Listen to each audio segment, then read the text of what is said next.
Aujourd'hui, je vais vous conter la seule fois où j'ai traité quelqu'un de douchebag. Quand je dis traiter, je veux pas dire que j'ai caractérisé une seule personne de douchebag dans toute ma vie.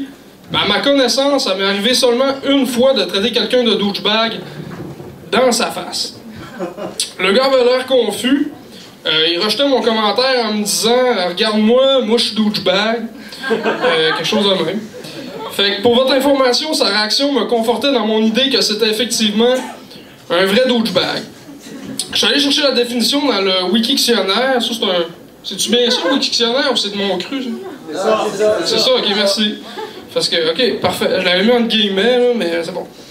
Je voulais m'assurer que j'étais cohérent dans ce que je dis et qu'il y avait bien confusion, suivez, entre le fond et la forme dans le langage populaire. Donc, la définition se lit comme suit. Injurieux, insulte anglo-saxonne qui peut se traduire par idiot, en particulier, à l'égard d'une personne qui ne fait que s'écouter parler. Dans les séries télévisées, la traduction officielle est souvent blaireau ou connard. Donc, le Wikictionnaire, c'est pas moi, mais merci quand même. Donc, je vous récapitule la façon dont j'en suis venu à l'affubler de cette invective. Déjà, on s'était vu au campus.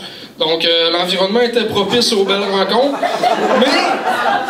Mais je vois votre jugement, mais ça aurait pu se passer ailleurs aussi. Donc, je me souviens que c'était l'ami, là je l'ai mis entre guillemets, d'un de mes cousins.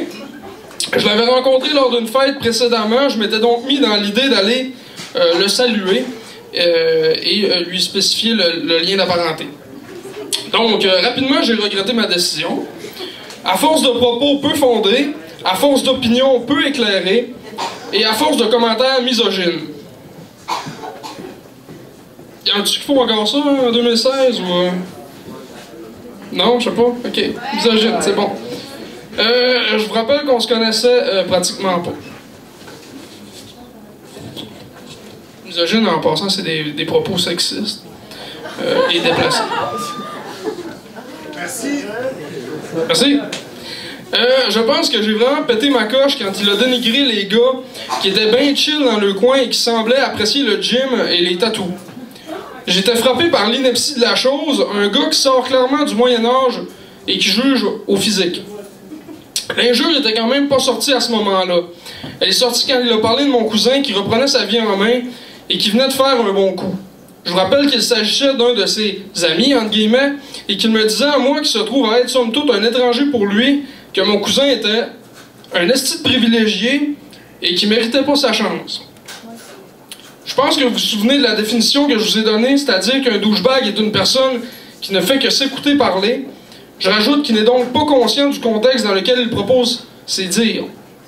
Vous comprenez donc que j'étais bien honnête en le traitant de douchebag et que sa réaction de petite Madeleine me faisait bien rire. Mon seul regret, c'est de ne pas l'avoir traité de connard. Mon seul regret, c'est d'avoir manqué de clarté. Je pense qu'on a fait un petit bout de chemin ensemble. J'aimerais finir à la Fontaine en vous tenant à peu près ce langage. Habillez-vous comme vous voulez. Prenez soin de votre corps comme vous voulez. Mais sacrément, que vous soyez hipster, normcore ou ben gothique, que vous soyez mince, musclé ou rondelet, vous n'avez aucune excuse si vous parlez à travers votre chapeau sur un sujet que vous ne connaissez pas ou si vous manquez de respect du civisme minimal que tout le monde devrait avoir en société. Sachez que la personne à qui vous manquez le plus de respect en agissant comme ça, c'est vous. Parenthèse et mea culpa, je suis qui pour faire la morale? Personne n'est parfait et désolé pour les quelques fois où j'ai bien pu être un beau connard. Merci.